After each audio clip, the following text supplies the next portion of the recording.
Bienvenue sur Automoto chez California Motors dans le 77 à Ponto Combo pour essayer cette magnifique Dodge Challenger SRT L4. Un muscle car équipé d'un V8 compressé de 717 chevaux, une des muscle cars les plus puissantes du marché. Elle nous est prêtée par le garage SoCal Franchise, qui est basé à Los Angeles et qui exporte des voitures en Europe comme celle-ci. C'est un modèle d'occasion, elle est 2015. Et vous voyez que cette génération de Dodge Challenger fait penser au Dodge Charger de la série Chérie, fais-moi peur, la General Lee. Au niveau du châssis, on dispose de suspensions Bilstein spécifiques à ce modèle, des jantes de 20 pouces, avec, vous voyez ici, les étriers Brembo à 6 pistons à l'avant. Alors regardez cette face avant, avec le logo SRT. Ici, on a un trou dans le phare pour pouvoir bien faire respirer le moteur. Au niveau de la partie arrière, eh bien, on a ce becquet avec une double sortie d'échappement rectangulaire, impressionnante. Donc, voici le beau moulin V8 6 litres 2 compressé. Alors ils disent 707 horsepower. En chevaux européens, ça nous fait 717 chevaux. Vous voyez cette boîte à air, impressionnante. Donc vous voyez, ça permet de la gaver. Au niveau de la largeur, elle fait 1,92 m, mais elle existe également en version wide body. Vous la voyez à côté. Donc les versions wide body se caractérisent par leurs ailes beaucoup plus larges. On a 8 cm supplémentaires quand même, ce qui n'est pas négligeable. Il y a de quoi faire chez California Motors. C'est le rêve américain de la vieille Mustang, des Dodge Ram. Jetons un œil sur le coffre. Alors pour ouvrir la voiture, vous voyez, j'ai deux clés. J'ai une clé noire et une clé rouge. La clé rouge permet d'obtenir les 717 chevaux, toute la puissance du moteur. C'est celle-là qu'on utilisera tout à l'heure. Je vais ouvrir le capot, voilà, à distance. Il est lourd, hein. Hop. Là, on a un volume de 458 litres. Donc, de quoi mettre les bagages de toute la famille. Coffre très profond. C'est l'avantage d'avoir un grand coupé. Découvrons maintenant l'habitacle. Vous voyez, ces sièges en cuir. À l'arrière, on a de la place pour des adultes. C'est correct. Il faut voir que c'est une 5 places, on a une place centrale. C'est quand même pas mal. Il faut dire qu'elle fait plus de 5 mètres de long. La planche de bord est plutôt bien faite, orientée vers le conducteur. Ici, on peut voir la boîte automatique à 8 rapports avec les palettes au volant. Il existe une version à boîte manuelle, mais c'est une option. Puis l'embrayage est très très dur sur ces muscle cars en boîte manuelle.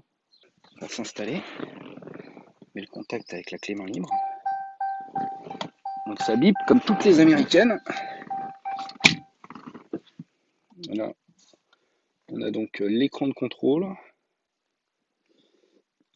On a les sièges chauffants, sièges ventilés. Le système Uconnect, on a quand même une clé 3G intégrée dans la voiture.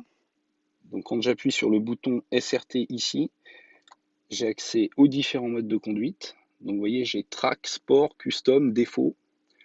Donc on peut régler la puissance, la transmission sur plusieurs modes, les manettes, c'est-à-dire les palettes au volant, le système d'anti-patinage et les suspensions pilotées. On a tout ce qu'il faut.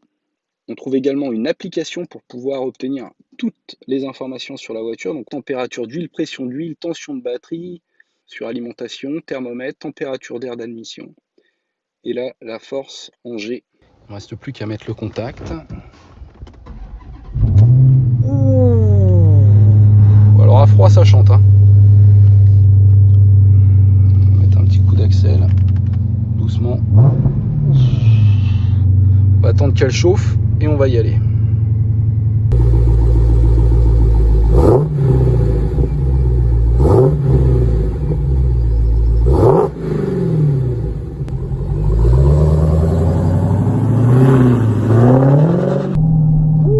Ça part bien. Faut y aller piano hein, sur l'accélérateur. C'est sensible. Pourtant je suis en mode gentil. Hein. Je Je me suis pas mis en mode track pour l'instant. Il va falloir faire gaffe en mode track parce que c'est quand même assez violent comme truc. 717 chevaux sur les roues arrière. Alors, même si on a des suspensions indépendantes, on va essayer de rester gentil, quoi. Alors évidemment, pour les manœuvres, une voiture de 5 mètres d'un mètre 92, c'est pas l'idéal. Et là, vous voyez, il va falloir que je m'insère sur la nationale avec mon long capot. Voilà. En visibilité arrière, c'est pas terrible, mais on a quand même la caméra de recul, donc ça c'est bien. Ça c'est pas mal d'avoir une caméra de recul, surtout sur ce genre de bébé.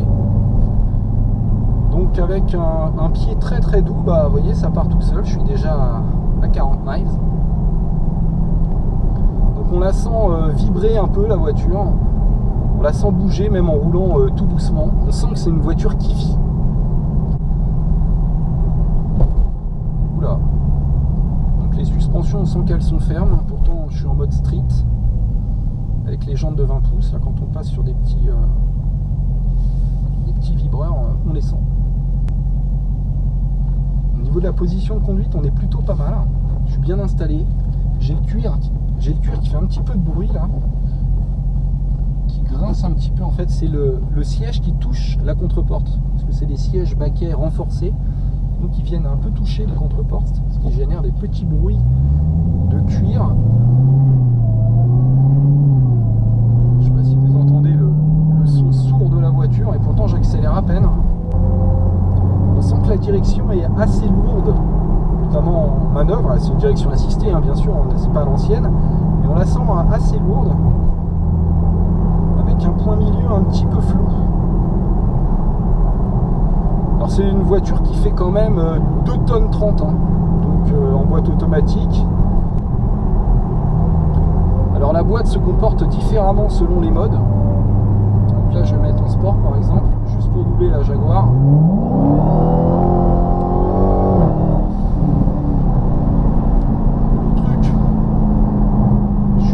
À peine à 4000 tours. Écoutez ce son. C'est sympa. Alors quand elle aura été homologuée pour les normes européennes, évidemment l'échappement ne chantera pas autant. Mais bon, ça respire. En sport, faut que je me méfie parce que ça me déconnecte l'anti-patinage. Mettre en custom, voilà.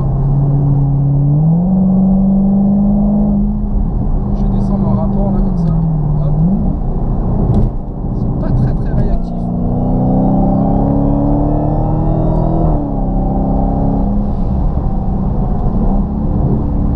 Ça tire, hein. Ça tire et pourtant là je suis pas allé à 6000 tours. La zone rouge elle est à 5009. Donc j'y suis pas encore, hein.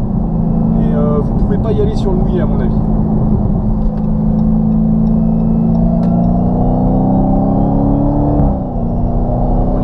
De rapport, ça génère des à-coups, c'est marrant, pourtant c'est une boîte auto, mais ils l'ont rendu volontairement brutal en mode sport. Donc la boîte est complètement différente, que vous soyez en mode normal ou en mode sport, va générer des à-coups, être plus vive, et bah, ça change tout en fait. En fait, vous avez 2 voitures en une, juste avec cette transmission qui est quand même très étonnante. 8 rapports, hein, je rappelle. On entend quand même le moteur qui continue de ronfler continuellement. Donc sur très très long trajet, ça doit finir par bourdonner, je pense, mais c'est tellement un plaisir d'entendre ce genre de V8. Vous voyez, ça on a vraiment la sensation d'avoir un animal sous le capot, un gros chat, quoi. Au niveau de l'ergonomie, c'est impeccable, hein. Toutes les commandes tombent sous la main, c'est vraiment très appréciable, hein. Regardez, celui-là aussi, il est bien méchant, de Dodane. Voilà.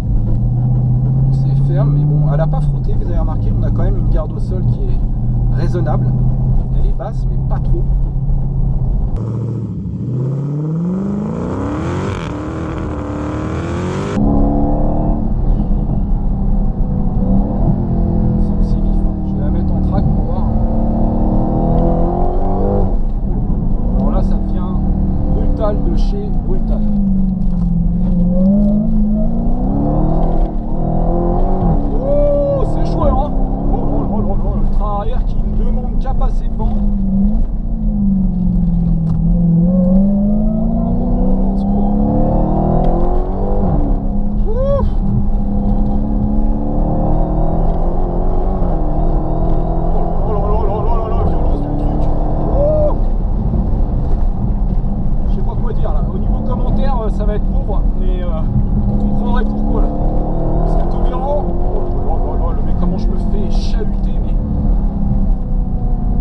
c'est la foire du trône.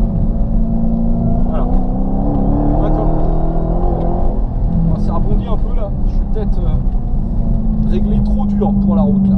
Il faudrait que je repasse en sport pour que les suspensions amortissent un peu mieux. Puis je retrouve du contrôle de stabilité sport, c'est quand même plus raisonnable.